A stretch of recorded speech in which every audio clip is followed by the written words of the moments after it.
Everyone laughed the infertile and paralyzed cold CEO until one night, Triplets arrived against odds. The DNA results would take 24 hours, but as one tiny hand wrapped around his finger, Victor felt something he'd buried since the accident: hope. And that terrified him more than any business rival ever could. Have you ever had your entire reality shattered in a single moment? Hi viewers, kindly tell us where you're watching from and what time it is. Warm welcome to the family. Enjoy the story. 3 heartbeats crashed into his carefully constructed silence. The very thing doctors swore his broken body could never create. The storm lashed against the windows of Victor Hale's Chicago penthouse, 60 floors above a city that feared him. Lightning flashed, illuminating his reflection in the glass. A man who had everything and nothing at once. The empire builder, the wheelchair-bound titan. The man whose body had betrayed him 5 years ago in a private plane crash that left him paralyzed from the waist down. The knock came at exactly 11:17 p.m. 3 sharp raps that shouldn't have been possible given his private elevator security protocols. Mr. Hale? Security override. Emergency situation. Victor wheeled himself across the polished concrete floors, jaw tight with irritation. Emergency meant board crisis, market crash, or hostile takeover attempt. What he found instead rewrote every certainty in his life. A woman stood there, black, beautiful despite exhaustion etched into her face, rain-soaked and trembling. But it wasn't her appearance that froze the blood in Victor's veins. It was what she carried. 3 infant carriers, 3 identical faces, 3 pairs of piercing gray eyes. His eyes. "My name is Zara Michaels," she said, voice steady despite her dripping clothes. "These are your children. We need protection." Victor's fingers gripped his wheelchair arms until his knuckles went white. Impossible. That's what I thought too, until I delivered them 7 days ago. The security chief hovered nervously behind her. "Sir, she had your private access code. The one you've never shared with anyone." Victor stared at the infants, one beginning to fuss. "Every doctor confirmed I can't father children. Not after the accident." "Then every doctor lied," Zara said, meeting his gaze without flinching. "Because I haven't been with anyone else, and DNA doesn't lie." Against every instinct, Victor backed his chair away from the door. "Come." Lightning cracked the sky as she wheeled the carriers inside, illuminating the babies' faces. One yawned, tiny fist stretching upward. Something lurched in Victor's chest, recognition beyond reason. "I'll arrange DNA testing immediately," he said, reaching for his phone. "Already done." She handed him an envelope. "I needed to be certain before coming here." "How did this happen?" The question came out rougher than intended. "Atlanta, the Meridian Foundation Gala. Last September." The mention froze Victor's hand midair. He remembered the charity event, remembered drinking at the bar alone after his speech, remembered nothing else. A night lost to a parent overindulgence. "I don't recall meeting you." "That's part of the problem," she said, eyes darkening. "And why we're in danger." One baby began crying in earnest now, tiny face scrunching red. Without hesitation, Zara lifted the infant, cradling him against her shoulder with practiced ease. "Have you ever had your entire reality shattered in a single moment?" Victor asked, his voice barely audible above the storm. What would you do if everything you believed about yourself was suddenly proven wrong? The DNA results would take 24 hours, but as one tiny hand wrapped around his finger, Victor felt something he'd buried since the accident: hope. And that terrified him more than any business rival ever could. 5 years ago, doctors told him he would never father children. Yet here were 3 faces with his eyes staring back at him, making him question everything he thought he knew about his broken body. Morning light spilled across the penthouse as Victor studied the sleeping infants, now settled in hastily delivered bassinets. 2 boys and a girl, according to their hospital bracelets. His phone buzzed constantly, with board members demanding explanations about the photos already leaking online. A mysterious woman entering his building with 3 babies. You still don't remember that night, do you? Zara asked, accepting the coffee he prepared. Not a single moment with you, Victor admitted, wheeling himself to the window. Which makes no sense. I've never blacked out from drinking. Because you weren't drunk, she said quietly. You were drugged. Victor turned sharply. Explain. I was at the gala, representing my hospital. We talked briefly about your medical technology initiative. You seemed off, unsteady. You asked me to help you to your room. She met his gaze directly. One thing led to another. And 9 months later, Triplets appeared. His voice hardened. Why wait until now to tell me? I tried contacting you 3 times during the pregnancy. Your assistant blocked every attempt. Zara's fingers tightened around her mug. Then someone broke into my apartment last week, searched through my medical records. The same day, my car brakes failed. Outside, camera flashes pulsed from the building across the street. Paparazzi with telephoto lenses already documenting the drama. You're claiming someone wants these children? Victor's eyes narrowed. Or wants to eliminate them. Someone went to extraordinary lengths to ensure you believed you were sterile, Zara said. These babies prove that was a lie. The question is why? Victor's phone lit up with a text from his head of security. Medical records from Colorado arriving now. The files appeared on his tablet seconds later. Post-accident evaluations, fertility assessments, treatment plans. Victor scanned them with growing fury. These aren't the reports I was shown 5 years ago. He enlarged a section.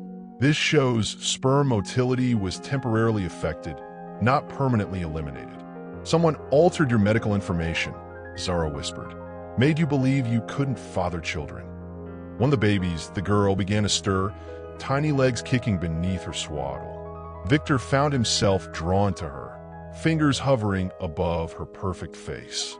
Would you trust someone who appeared with life-changing news, or would suspicion be your first reaction? He asked, almost to himself.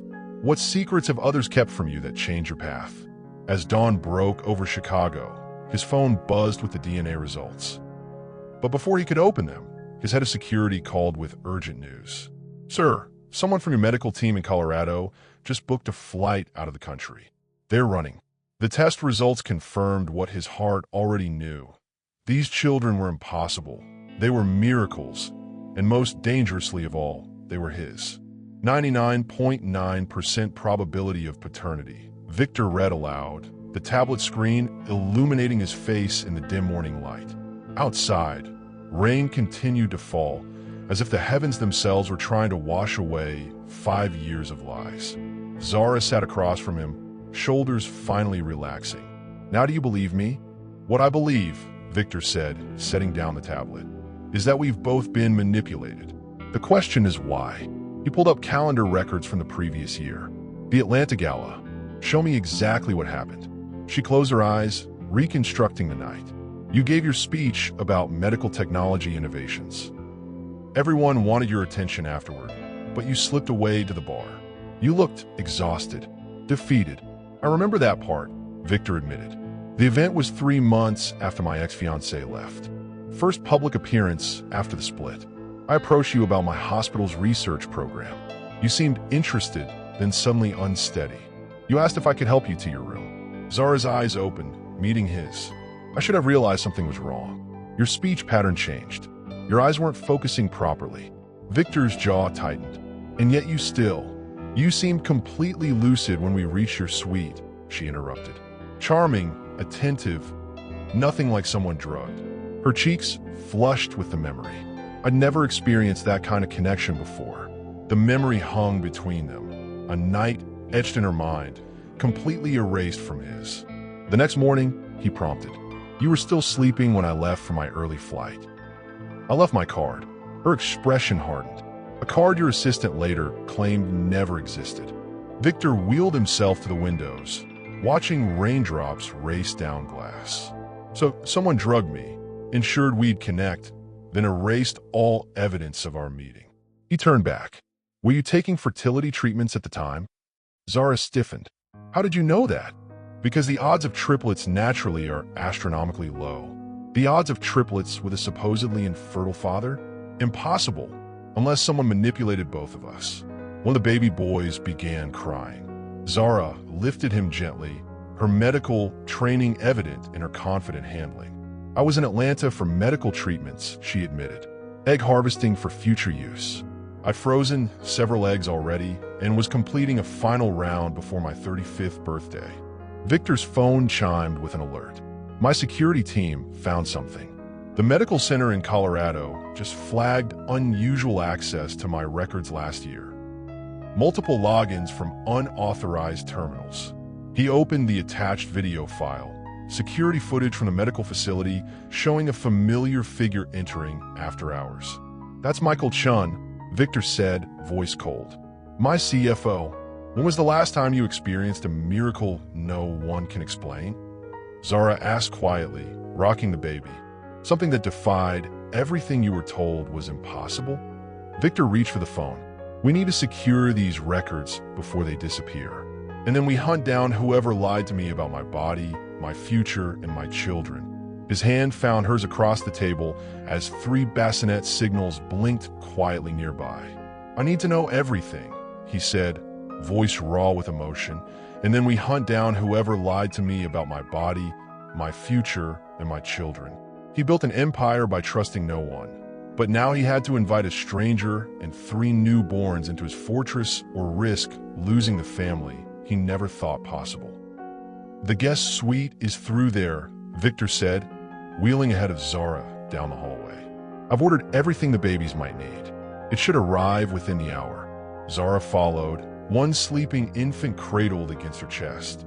You're taking this remarkably well for someone who just discovered he's a father to triplets. I process quickly, he replied, though the slight tremor in his hand betrayed his calm exterior. Security is sweeping the building perimeter. No one gets in without my authorization. The guest suite opened into a minimalist space of whites and grays, untouched, unlived in, like most of his life since the accident. You don't have visitors often, Zara observed. I don't have visitors ever. Victor turned his chair to face her. You'll be safe here while we figure this out. His phone buzzed, the board demanding an emergency meeting about the situation. 3 more messages from his PR team about statement drafts. The world outside was already spinning with speculation. I can't stay here indefinitely, Zara said, settling the baby into one of the temporary bassinets. I have a life, a career you can't return to if someone is trying to harm you or the children, Victor cut in. Whatever is happening involves my medical records and my DNA. That makes it my responsibility. Baby supplies began arriving. Diapers, formula, clothing, proper cribs. Victor's efficiency transformed the space with military precision, even as he took conference calls about market fluctuations triggered by the morning's tabloid headlines. The CEO with secret triplets, stocks plunge on paternity scandal. Zara read from her phone, shaking her head. Let them speculate, Victor replied, unbothered. By tomorrow, we'll control the narrative. Night fell, bringing a new challenge. 3 infants needing simultaneous feeding. Victor watched Zara's exhaustion growing with each passing hour. You need to sleep, he finally said. I'll take this shift. Zara raised an eyebrow. You know how to feed newborns? I run a medical technology company. I can follow basic instructions.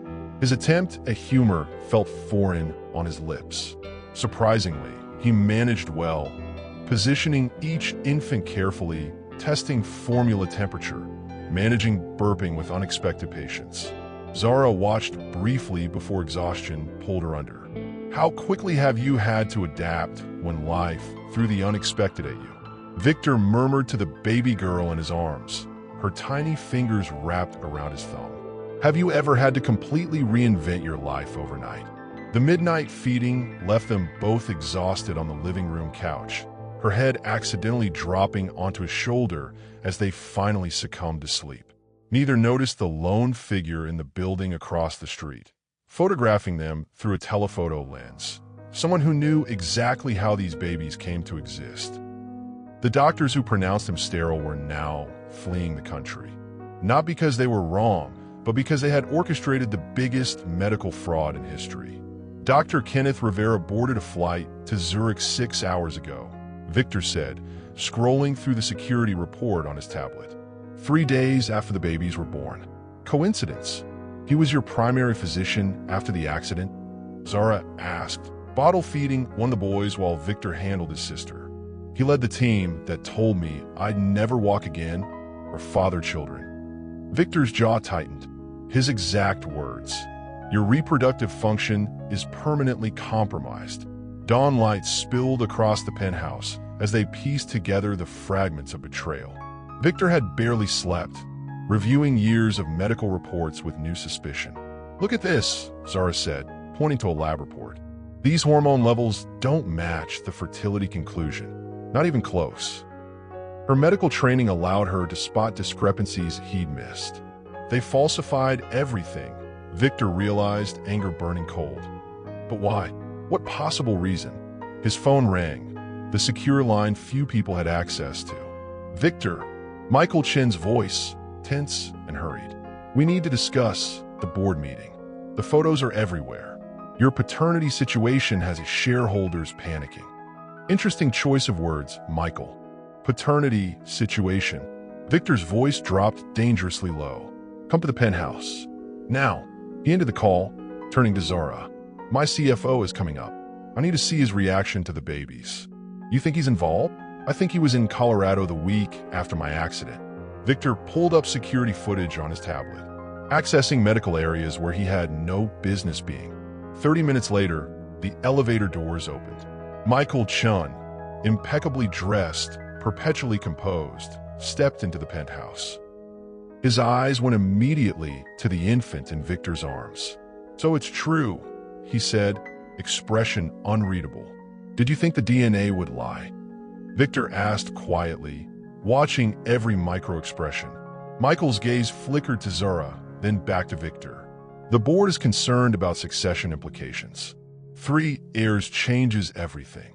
Interesting that your first thought is succession, not the medical impossibility of their existence. Victor wheeled closer. Tell me, Michael, why were you accessing my medical files in Colorado last year? A barely perceptible pause. Standard review for insurance updates. At 2 a.m., with Dr. Rivera, Victor tilted his head.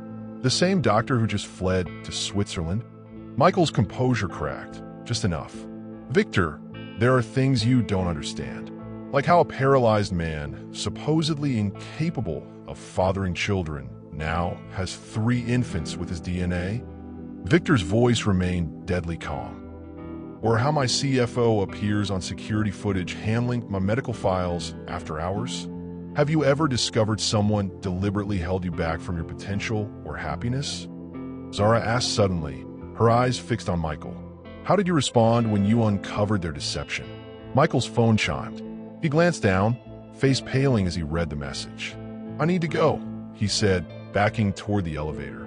Michael, Victor called after him. Whatever you're involved in, remember, I built this company by destroying obstacles. Don't become one. The elevator doors closed on Michael's troubled expression.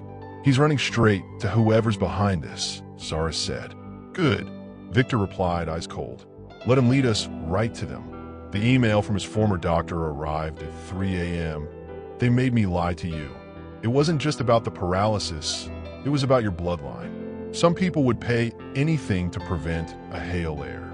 In the boardroom, they still saw him as half a man, until the moment he wheeled in with 3 heirs and the woman who made the impossible possible. This meeting will come to order, Victor announced, wheeling to his customary position at the head of the mahogany table. Every seat was filled, board members summoned on short notice, their faces a mixture of concern, curiosity, and calculation. The whispers died instantly when Zara entered behind him, pushing a custom stroller designed to hold all 3 infants. Nothing provoked corporate sharks like blood in the water, or in this case, new Hale DNA. I assume you've all seen the news, Victor said, voice cool as he surveyed the room. Let me introduce Dr. Zara Michaels and my children. Your children, Patricia Winters, longest-serving board member, raised a perfectly sculpted eyebrow. Without any warning to the board, without disclosure of this significant development. I found out myself 4 days ago, Victor replied. DNA confirmation arrived yesterday. This raises serious questions about succession planning, said Robert Torres, leaning forward. Not to mention market stability. Our stock dropped 12 points this morning. The market responds to uncertainty, Victor countered. We're here to remove that uncertainty. Michael Chun sat silently at the far end, his usual confident posture notably absent. His eyes kept darting to his phone beneath the table. We should discuss how this affects your fitness to lead, Patricia suggested delicately. 3 newborns require considerable attention. Your condition already presents certain limitations. My condition? Victor's voice cut through the room like a blade. You mean my paraplegia, which hasn't affected company performance for 5 years? Or my supposed infertility, which appears to have been deliberately misdiagnosed? Uncomfortable shifts around the table. A phone buzzed. Papers rustled.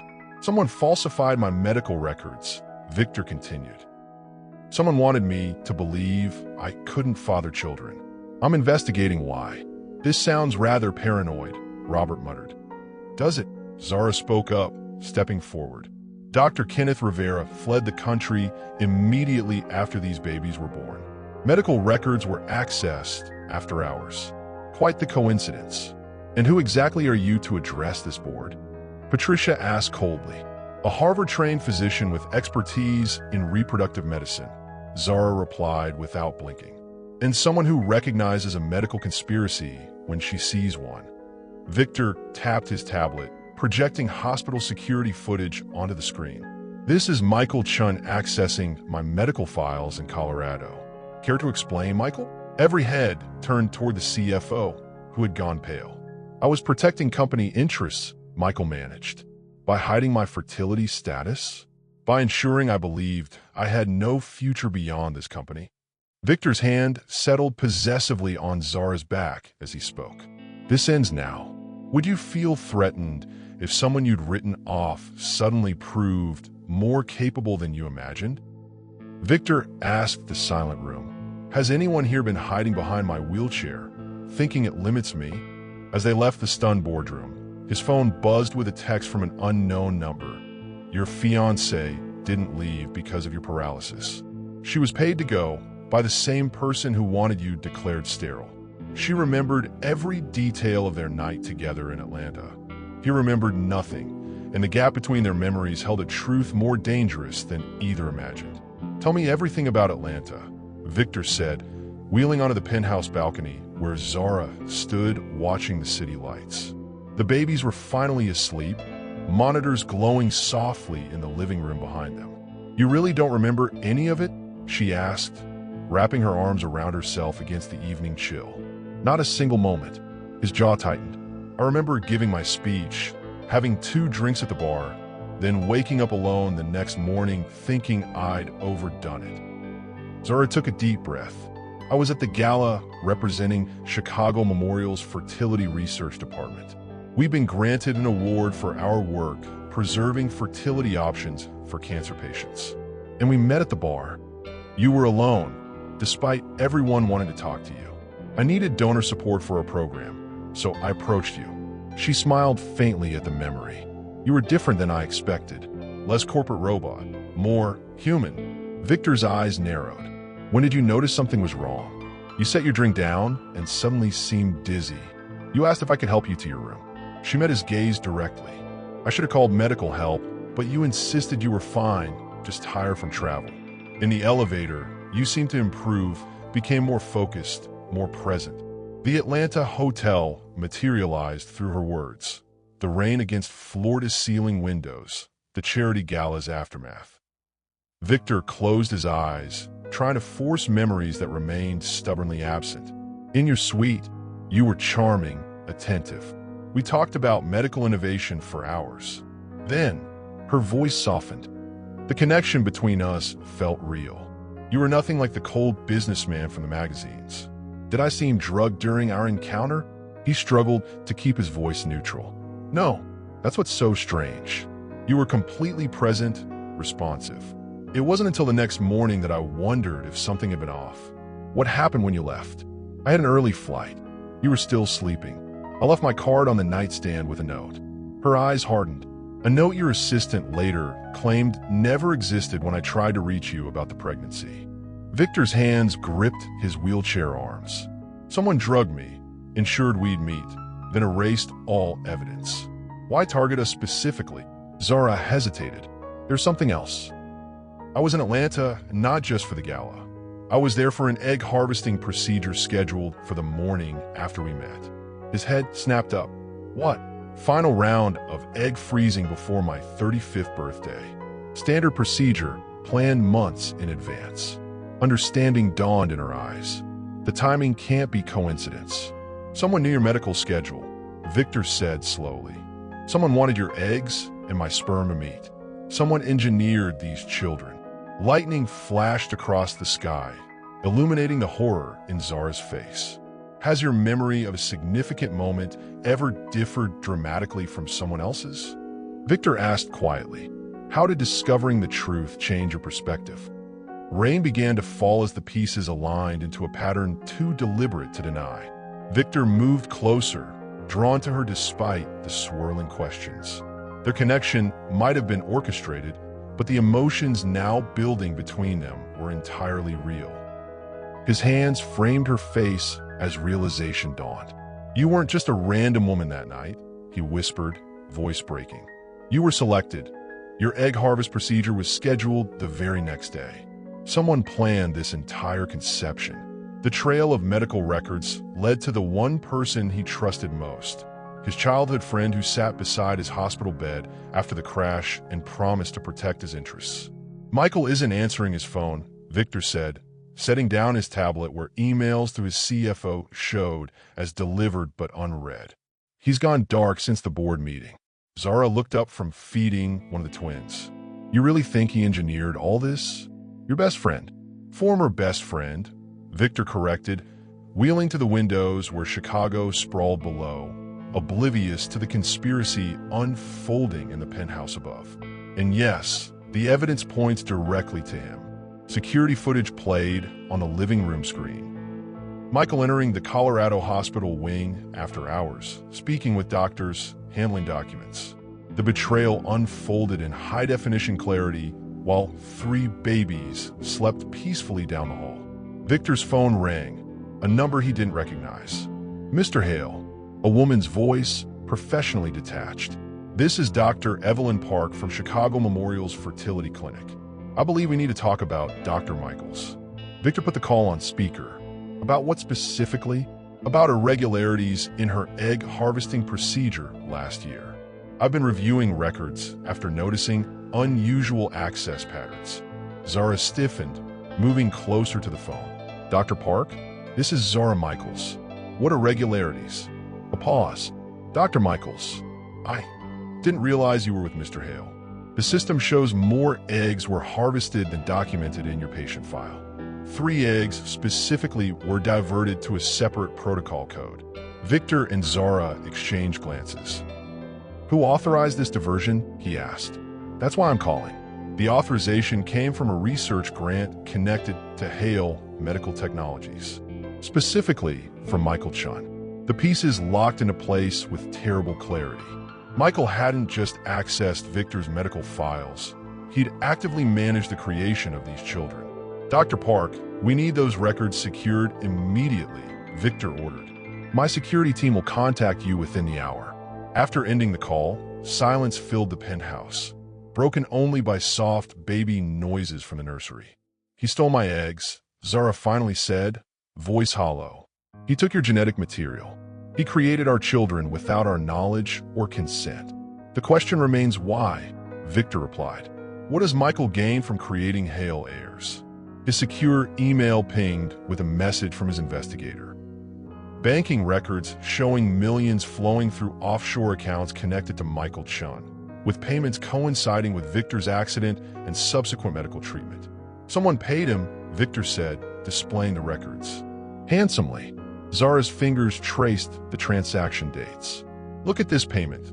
The day after our night in Atlanta. $5 million. Victor's jaw tightened as fury built behind his calm exterior. Someone wanted these children created. Someone with enough money to buy my CFO's loyalty. Who would you trust to make medical decisions if you were unconscious? Zara asked quietly. How would you respond if you discovered they betrayed you at your most vulnerable? Victor reached for her hand, surprising himself with the gesture. We need to move. This penthouse is too exposed. I have a property on Lake Michigan, completely secure, limited access. You think we're in danger? These children were created for a reason, Victor said, glancing toward the nursery. Until we know why, we have to assume the worst. Michael's voicemail was brief. Victor, I can explain everything. It wasn't just about your money or your company. There's something about your genetics, something valuable enough that people would kill to control it. And now that those babies exist, they're in danger too. He built an empire protecting investments. Now he needed to build walls around the 4 people who had somehow become more valuable than every asset in his portfolio. The Lake Michigan property appeared from the private road like a modern fortress, glass and stone rising from the shoreline, accessible only by a single guarded entrance. Victor's security team had swept the location twice before their arrival, ensuring no surprises waited inside. This place is beautiful, Zara said as the car pulled up to the entrance. Security personnel opened her door while others scanned the perimeter.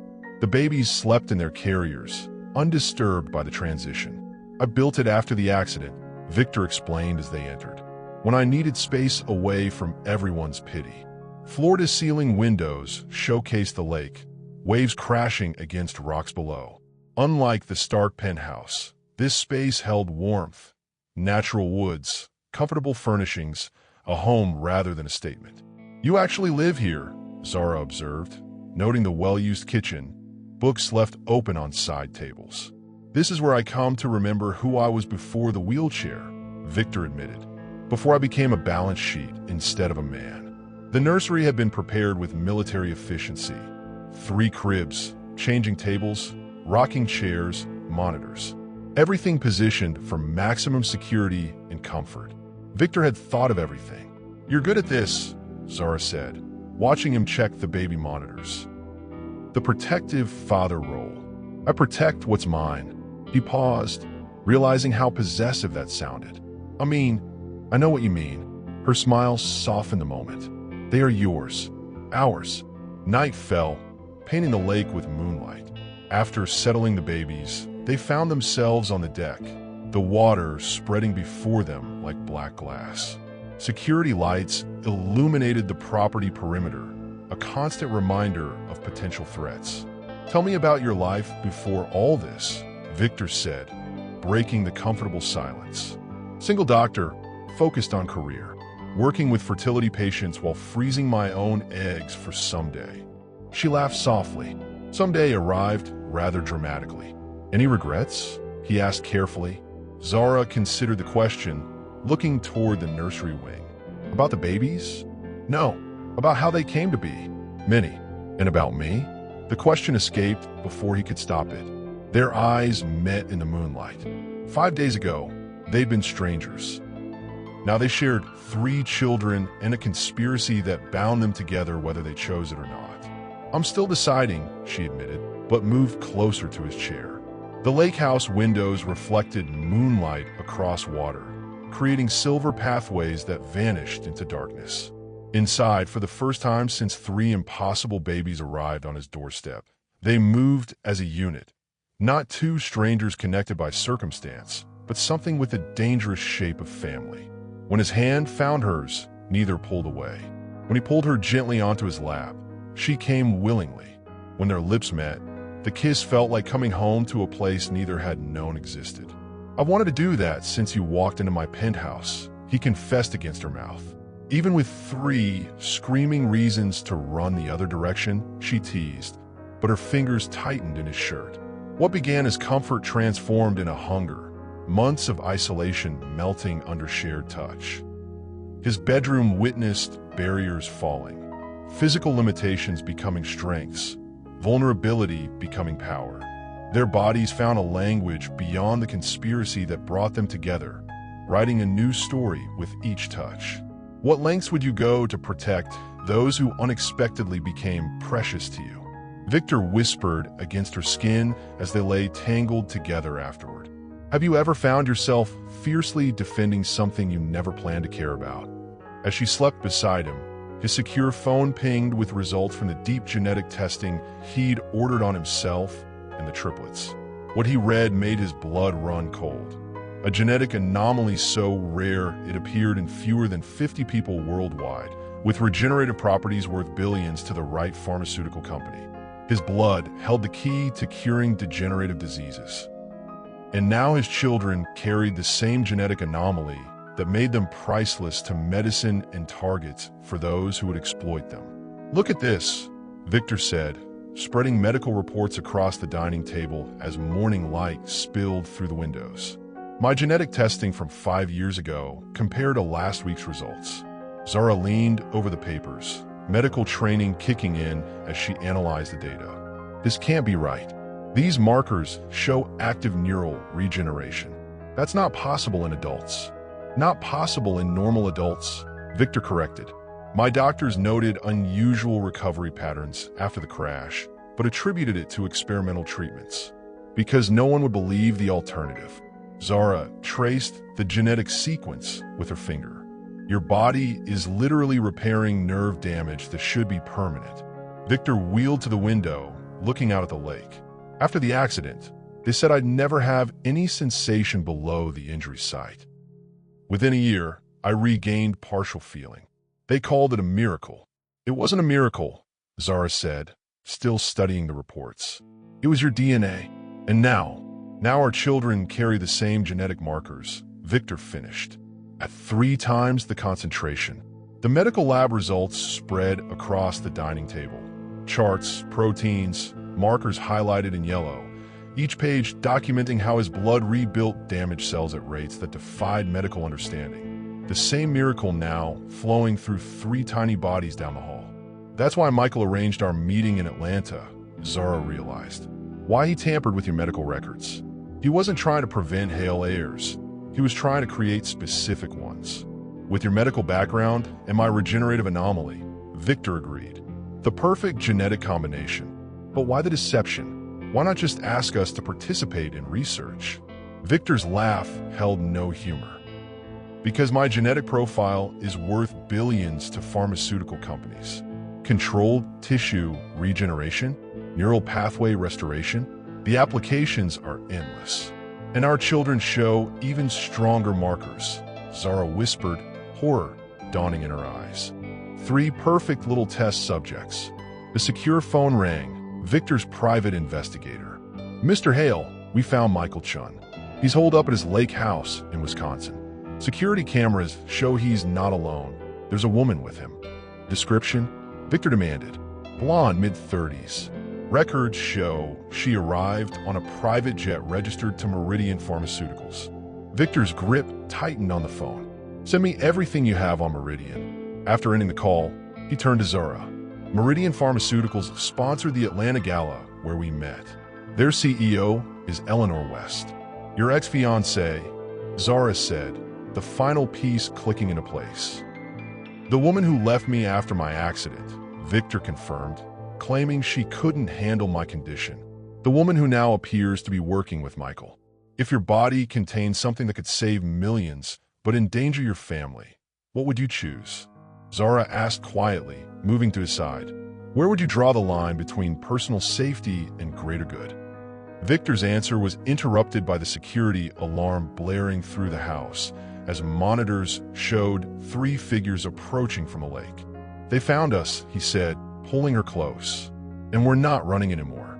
A man who couldn't stand could still fight, especially with the right woman beside him and 3 perfect reasons sleeping down the hall. "Security breach, West Perimeter," Victor's watch announced as red lights pulsed through the lake house. He moved with practiced efficiency, unlocking a hidden panel in the wall to reveal a security command center.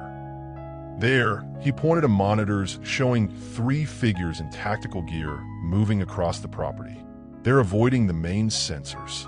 "The babies," Zara said, already moving toward the nursery. "Secure room upstairs," Victor directed, pressing a sequence on the control panel.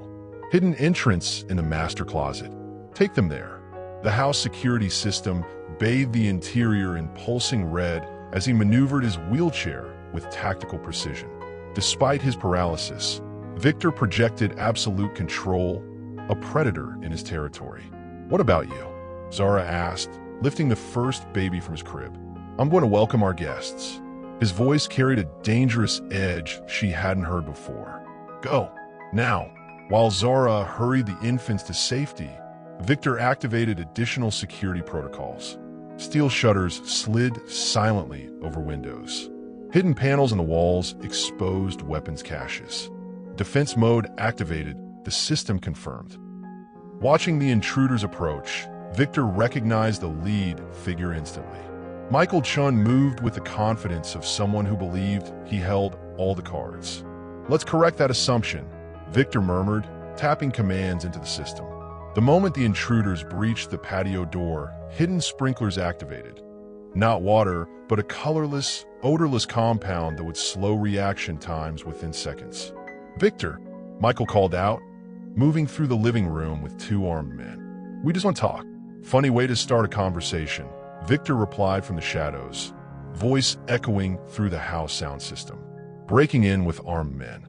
The intruders turned, disoriented by the voice coming from everywhere and nowhere. "The babies are valuable," Michael said, blinking rapidly as the compound took effect. "More valuable than you realize. We can protect them, like you protected me?" Victor emerged from a darkened hallway, wheelchair moving silently across the floor. "By lying about my condition? By stealing my genetic material?" Michael raised his hands. "You don't understand the bigger picture. These children could save millions of lives. They're not lab specimens," Victor said coldly. "They're my children." One of the armed men raised his weapon, but his movements had grown sluggish. Victor activated the final security measure, electromagnetic pulses that dropped the intruders to their knees, muscles temporarily seized. When Zara emerged from hiding after confirmation the threat was neutralized, she found Victor binding the last man with zip ties, his wheelchair positioned like a throne among fallen enemies. "Military-grade security system," he explained, catching her shocked expression. "Designed after the accident when I realized my vulnerability." "You're full of surprises," she said, moving to his side. "What unexpected strength have you discovered in crisis?" Victor asked as security personnel arrived to take the intruders into custody. "Have you ever surprised yourself with capabilities you didn't know you possessed when protecting someone you love?" Michael lay zip-tied on the floor, blood trickling from his temple as Victor leaned forward in his chair. "You have one chance to tell me who else knows about my children's genetics," he said, voice deadly calm. "Because the next person who comes from my family won't get the luxury of walking away." The trail of betrayal led straight to the boardroom, and to the woman who left his hospital bed 5 years ago with promises of returning once he healed. "Start talking," Victor demanded as Michael sat handcuffed in the lake house study. Private security, standing guard. From the beginning, dawn broke over Lake Michigan as Michael's confession filled the room, each word illuminating a conspiracy that stretched from Victor's bedside after the crash to boardrooms across 3 countries. "After your accident, the doctors discovered anomalies in your blood work," Michael began. "Your body was healing faster than medically possible. Tissue regeneration, nerve repair, things that shouldn't happen with your injury. And you sold this information," Zara said, standing beside Victor's chair. Michael nodded. "Eleanor approached me first. Said Meridian Pharmaceuticals would pay millions for exclusive access to your genetic profile. My ex-fiancée," Victor clarified, jaw tight. "The woman who swore her love wasn't conditional on my ability to walk. She never loved you," Michael admitted. "Meridian sent her to monitor you years ago, after early genetic screening showed potential medical applications in your DNA." Victor's hands gripped his wheelchair arms. "So my 5-year relationship was corporate espionage. The accident accelerated everything," Michael continued. "Your body's response to trauma revealed the full potential of your genetic anomaly. Eleanor needed samples, ongoing access to your DNA, but you were becoming suspicious of the constant tests. So you created a new source," Zara concluded. "Children with his genetic markers." Michael nodded. The plan was to declare Victor permanently sterile while securing his genetic material. Then find a suitable female donor with complementary markers. Me, Zara said flatly. Your medical background made you ideal. You'd understand the value of the research. The triplets were unexpected, though. We only planned for one child. Victor's laugh held no humor. 3 times the research subjects. What about the board? Zara asked. Half of them are Meridian investors, Michael admitted. Patricia Winters sits on their board too. They've been positioning to take control of Hale Technologies for years, integrating it with Meridian's pharmaceutical research. Security footage played through speakers. Michael entering the Colorado hospital wing. Eleanor reviewing medical files, board members in secret meetings with Meridian executives. Where is Eleanor now? Victor demanded. At the Meridian Research Facility in Chicago. She's expecting delivery of genetic samples from babies. Michael met Victor's. She doesn't know I've told you everything. Have you ever discovered someone from your past orchestrated your pain for their gain? Victor asked, voice dangerously soft. How did you find closure without letting bitterness consume you? The live stream was scheduled for noon, a worldwide announcement that would change medicine forever while placing a target on their backs. Are you sure? Zara asked, cradling a sleeping baby against her chest. Victor's answer would either protect them through exposure or endanger them forever. The world saw him as a broken billionaire with illegitimate children, until the moment he broadcast the truth that would transform medicine and expose those who tried to bury his legacy. Camera lights reflected in Victor's eyes as he faced the world. 3 babies secure in a private room upstairs, the woman who had given him impossible hopes standing just off camera. His PR team had advised against this unprecedented live broadcast, but protection through exposure was their only remaining option. Good afternoon, Victor began, his image streaming to millions worldwide. My name is Victor Hale. For the past week, speculation has run rampant about my personal life and the appearance of 3 children. Today, I'm setting the record straight. The teleprompter remained blank. This truth needed no script. 5 years ago, a private plane crash left me paralyzed from the waist down. During my recovery, doctors discovered something extraordinary, a genetic anomaly allowing my body to repair damaged neural pathways, an ability that should be medically impossible. Graphs and medical images appeared beside him, simplified for public understanding. This genetic marker appears in fewer than 50 people worldwide. Its applications for treating degenerative diseases, spinal injuries, and neural disorders are revolutionary. Victor paused, eyes finding Zara off camera. What you don't know is that certain individuals and corporations discovered this anomaly years before I did. They monitored me, infiltrated my company, and even arranged personal relationships to maintain access to my genetic material. Social media exploded as he continued, naming names, Meridian Pharmaceuticals, Eleanor West, board members complicit in the scheme. With each revelation, stock tickers crawled across screens worldwide. Most disturbing of all, these individuals arranged the conception of children, my children, without consent, intending to use them as research subjects from birth. The camera pulled back, revealing Zara now beside him. Dr. Zara Michaels and I were unknowing participants in this violation. The triplets born from this deception are not research property, but children who deserve protection. Zara leaned toward the microphone. As a physician, I understand the incredible medical potential this genetic anomaly represents. But as a mother, I cannot condone how this discovery was handled. Victor's voice strengthened. Effective immediately, I'm establishing the Hale Regenerative Research Foundation, a transparent, ethical organization that will make this genetic research available to all medical institutions, not controlled by a single corporation. The final blow came with documents displaying on screens evidence of Meridian's illegal activities, board members' conflicts of interest, and Eleanor West's years-long deception. When have you chosen to be publicly vulnerable to protect something important? Victor asked the audience directly. What gave you the courage to expose your truth despite the risks? federal agents moved simultaneously across Chicago as the broadcast continued. Meridian offices, board members' homes, research facilities where medical records had been illegally obtained. The board members were taken into custody as the press conference ended, but Eleanor remained in the wind, along with the original genetic research she'd stolen from Victor's medical files. The most dangerous player was still out there, now cornered and desperate. She arrived at his door with tearful apologies and designer luggage. The perfect Trojan horse delivered by a woman who still believed she deserved his empire. "Victor, thank God you're safe." Eleanor West stood in the lake house entryway, blonde hair perfectly styled despite her claims of a harrowing escape from Meridian chaos. "When I saw what they were planning, I grabbed everything I could and came straight to you." Victor's wheelchair remained positioned between Eleanor and the hallway leading to the nursery where Zara and the babies rested. 3 days had passed since the broadcast that shook the medical and business worlds alike.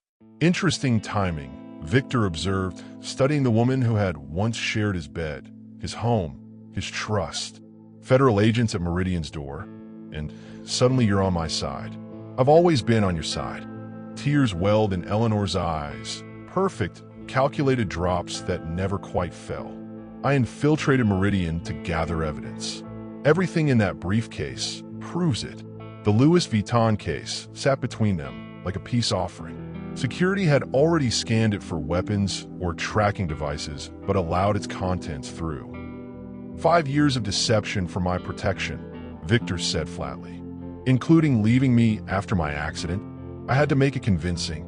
Her voice softened as she moved closer, hand reaching for his. "What we had was real, Victor, despite everything." His ex-fiancée stood in his entryway like she belonged there. 5 years of betrayal concealed behind Chanel and practiced tears, her eyes darting past him to catalog the changes in his home. Searching for weaknesses, for the children whose blood could make her billions. "You arranged for Michael to access my medical files," Victor stated. A careful pause. "To protect your interests. The board was already plotting against you. And drugging me in Atlanta, ensuring I'd meet Dr. Michaels the night before her egg harvesting procedure. Was that protection too?" Eleanor's expression flickered, annoyance quickly masked by concern. "Michael handled those details. I only learned about them afterward." "Interesting." Victor tapped his phone. "Because hotel security footage shows you at the bar when my drink was tampered with." The mask slipped further. "You don't understand what's at stake. Your genetic profile could revolutionize medicine. Those children are not research subjects." Zara's voice came from a hallway as she stepped into view. "And neither is Victor." Eleanor's eyes narrowed, assessing this new obstacle. "Dr. Michaels, the convenient mother. Tell me, did you know about Victor's genetics when you slept with him? Or was that just a bonus after targeting a billionaire? Have you encountered someone from your past who couldn't accept you'd outgrown them?" Victor asked quietly. "How did you close that chapter without reopening old wounds?" The security team moved in as Eleanor lunged for her briefcase, revealing not just documents, but a syringe prepared for sample collection. "The children are legally mine too," Eleanor shouted as security restrained her. "I oversaw their creation. Meridian owns the patent on the process." "Actually," Victor replied calmly, "federal agents seized those patents this morning, along with evidence that you personally authorized drugging me without consent." Security took his ex-fiancée away as evidence of her crimes downloaded to federal authorities. When the house fell quiet again, he turned to Zara with the platinum ring he'd been carrying for weeks. "I never thought I'd have a future worth sharing," he said, voice unsteady. "But you made the impossible happen." The world had written him off as half a man with no future. Now he commanded a medical revolution with 3 heirs and a woman who saw strength where others saw only brokenness. 1 year later, Chicago's newest medical research center opened its doors. The Hale Regenerative Institute stood as a monument to possibility rather than profit. Glass walls and floating gardens created an atmosphere of healing and hope, exactly as Zara had envisioned when designing the facility. The foundation's rooftop garden overlooked Chicago, The city that had witnessed Victor's isolation now spread below a space filled with laughter as three toddlers with his gray eyes chased each other through planters. Living proof that sometimes the best futures emerge from the ashes of what you thought you'd lost. They're getting faster, Victor observed, watching his children navigate the garden path he'd specifically designed for wheelchair access. Soon they'll outrun both of us. They've already outrun all our expectations, Zara replied, leaning against his chair. The platinum band on her finger caught the afternoon light. Below them, the research center hummed with activity. Scientists from around the world collaborating on treatments derived from the Hale genetic marker. The first clinical trials for spinal injury repair had begun last month, with promising results already emerging. Eleanor and her conspirators awaited trial, their scheme exposed and dismantled. Michael Chun had turned state's evidence, his testimony ensuring Meridian Pharmaceuticals would never again exploit vulnerable patients. Did you ever imagine this outcome? Zara asked, gesturing to the thriving institute, their growing family, the future unfolding before them. I couldn't imagine any future, Victor admitted, pulling her gently onto his lap, until you showed up at my door with 3 impossible miracles. The nursery walls in their home now displayed constellations spanning the ceiling. Not fairy tale patterns, but the actual night sky that had watched over Chicago the night they met. Their children would grow up knowing they were created through extraordinary circumstances, but cherished for ordinary reasons. Loved not for their genetic potential, but for the simple joy of their existence. What impossible thing in your life turned out to be possible after all? Victor asked as they watched their children play. Who saw potential in you when you couldn't see it yourself? Share your story of transformation below. If this journey from isolation to family touched you, hit that like button. Subscribe for more stories about finding strength in unexpected places. Tell me in the comments which moment resonated most with you. Was it the discovery of the triplets, the confrontation with betrayal, or the building of a family that never should have existed? Remember, sometimes the most beautiful possibilities come disguised as our greatest challenges.